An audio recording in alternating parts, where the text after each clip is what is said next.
Boa noite, pessoal. Como é que vocês estão? Espero que todos estejam bem, viu? Esperar ver se alguém consegue conectar aqui para a gente começar um assunto que é interessante, deveras interessante para todos vocês aí que estão querendo começar, iniciar na advocacia, na área de direito médico e direito à saúde, tá? Deixa eu só ver se começando aqui.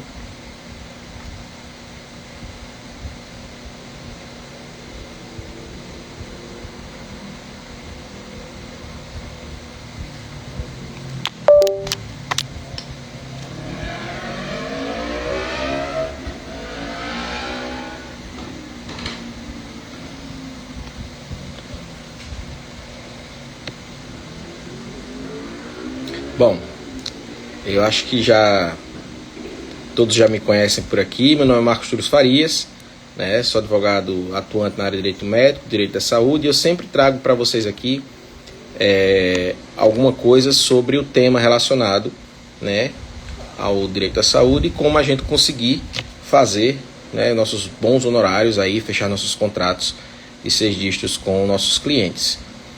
E o que é que eu quero falar para vocês hoje aqui nesta live?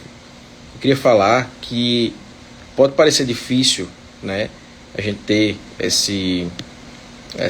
iniciar nessa área, mas pessoal, eu acredito que nunca antes nesse país o tema direito da saúde esteve tanto em evidência como estamos agora.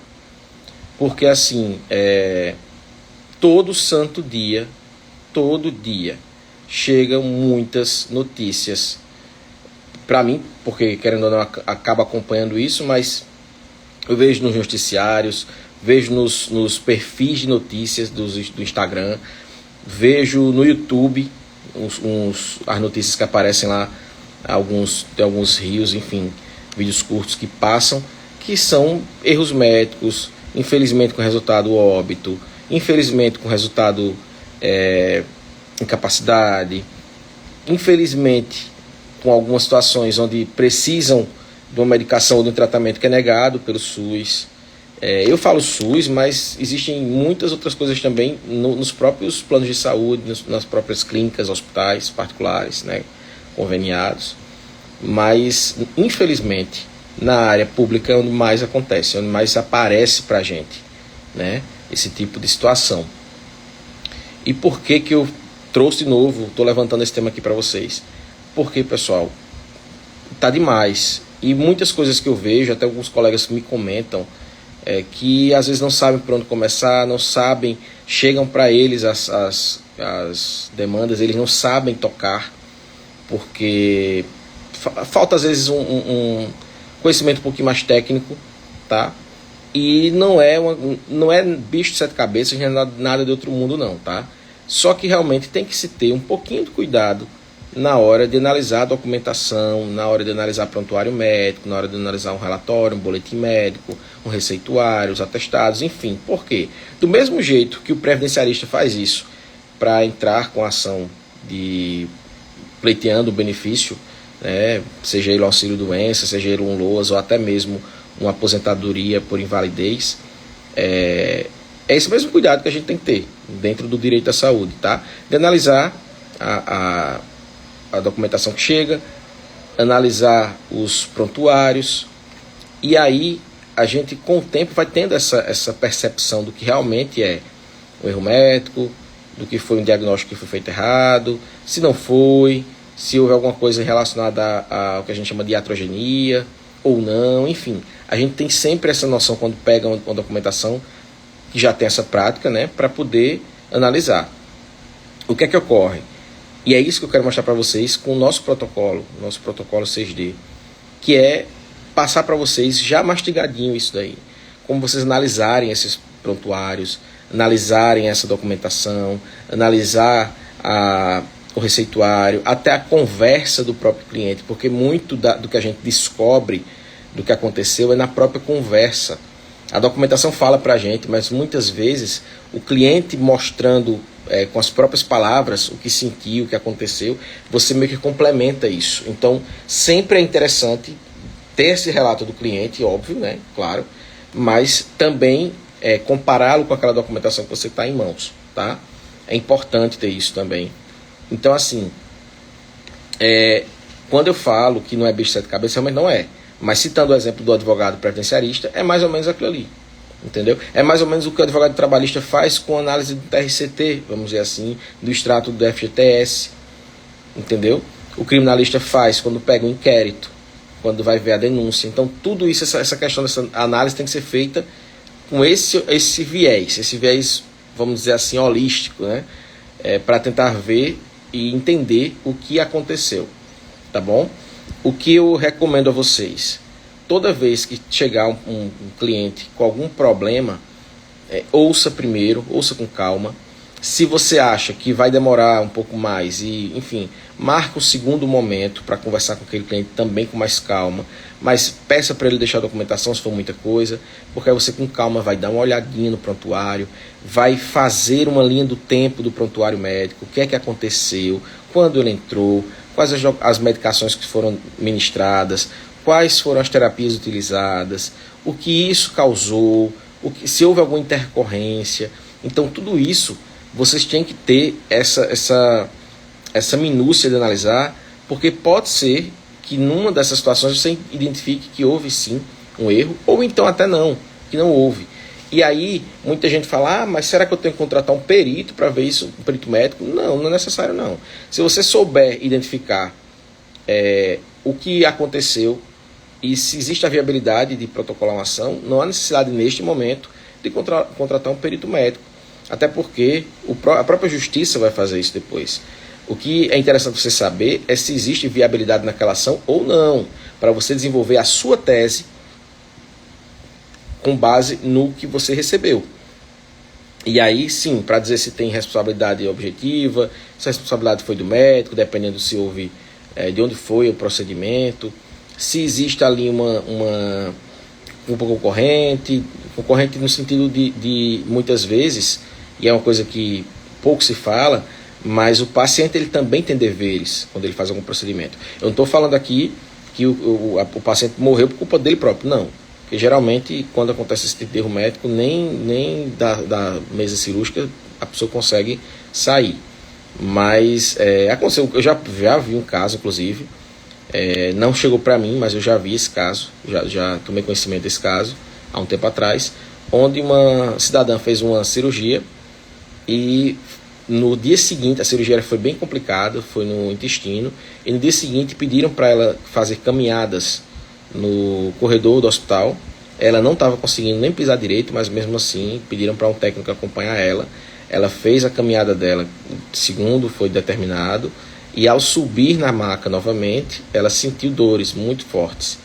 E aí, com alguma coisa assim de uns 2 dias, a barriga dela já estava muito inchada e tiveram que reabrir para ver o que aconteceu e descobriram que ela tinha rompido uns pontos internos e tinha vazado bactérias do intestino para o restante do corpo, no caso para a cavidade abdominal, enfim. E aí teve uma situação de sepse e ela acabou infelizmente falecendo. Então assim, não foi no procedimento em si que houve um erro, mas o pós também.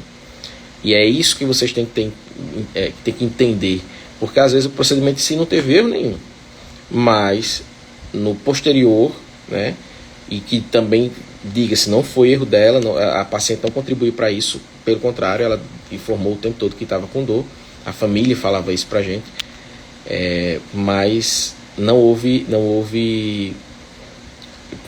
ela acabou infelizmente falecendo nessa situação, tá bom? Então é sempre muito importante, ao analisar o prontuário médico e colocar ele junto com os atestados, os receituários, para ver essa linha do tempo, ver como é que está caminhando isso, como é que foi que aconteceu isso, para se aí sim traçar uma estratégia para tentar comprovar perante o juízo que houve o erro médico, né? Que houve aquela fatalidade ali, e aí sim elaborar uma inicial melhor fundamentada, dependendo da situação. É bom inclusive colocar ilustrações, detalhes, desenhos, se for o caso, enfim, demonstrando praticamente o que está ali, porque muitas vezes o magistrado ele não tem conhecimento da medicina, né, das áreas da medicina. Então, cabe a nós, como advogados nessa área de direito médico, fazer clarear esse tema para o juiz. E aí, quando a gente começa a demonstrar na peça que houve um erro médico porque houve ruptura interna dos pontos e houve vazamento da flora bacteriana para poder, enfim, para a cavidade abdominal, e aí prejudicou, enfim, tudo isso aí, somos nós que temos que relatar na nossa inicial com base na análise dos prontuários médicos e da documentação médica, tá bom? Então, quando a gente fala isso, é uma questão realmente de como eu falei, não é bicho de sete cabeças, mas a gente tem que ter esse conhecimento, tem que ter essa análise um pouco mais acurada. No protocolo que a gente oferece aqui, eu já faço isso bem mastigadinho, já entrego para vocês, inclusive, uma lista com as nomenclaturas mais utilizadas nos prontuários médicos, né, o que a gente mais vê de procedimento, de terapia, de intercorrência, que é para quando você pegar e identificar aquilo ali no prontuário, você já bateu o olho, opa, isso aqui eu já vi, isso aqui eu já sei, isso aqui já tem como fazer, já sei como é que eu desenrolo. Então, tem tudo isso também, tá? Não é como eu falei, não deixem passar, pois hoje em dia o direito da saúde está em evidência demais até, infelizmente pelos motivos errados, tá?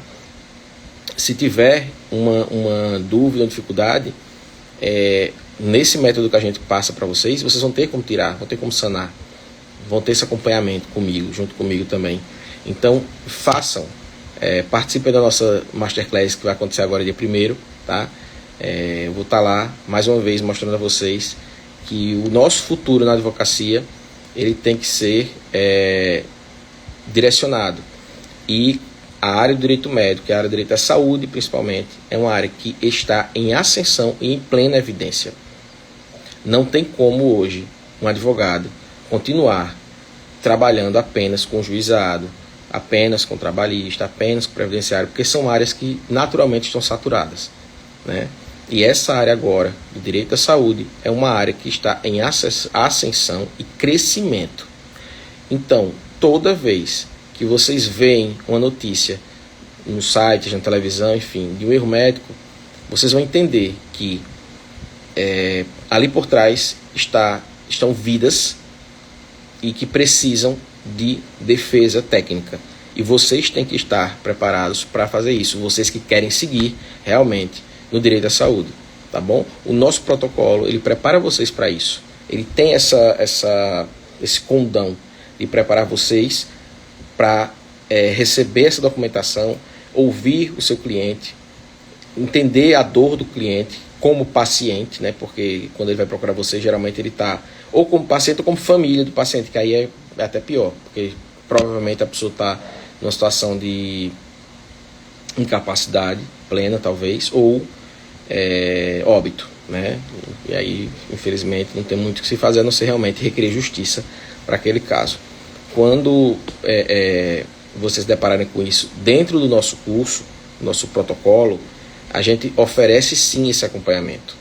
O acompanhamento de pegar você pela mão e ensinar a elaborar e identificar, na verdade, todas as nuances que estão ali dentro do protocolo, dentro do prontuário médico, tá?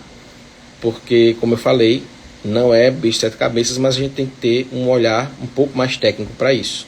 E como eu falei de novo, dando de papagaio aqui, repetindo, mas o advogado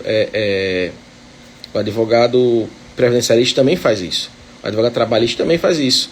Ele pega essa documentação para poder fazer essa análise um pouco mais acurada. Tá, joia, pessoal? Me põe à disposição aqui no meu perfil. Qualquer dúvida que vocês tiverem, fiquem à vontade para perguntar, para enfim, abrir aqui um canal para a gente conversar. E aguardo vocês no dia 1º, agora, quinta-feira, às 8 horas da noite, com a nossa Masterclass, tá bom? Protocolo 6D, honorário 6D.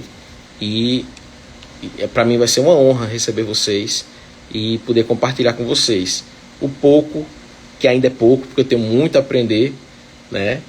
Como tudo na área de direito, a gente está sempre aprendendo, mas o pouco que eu ainda sei sobre, e que vou aprender muito mais, óbvio, sobre o direito da saúde, direito médico, mas eu garanto a vocês que esse pouco que eu sei já vai ajudar vocês a deslancharem aí nessa carreira que está em ascensão. Tá joia, pessoal? Um forte abraço e até a próxima.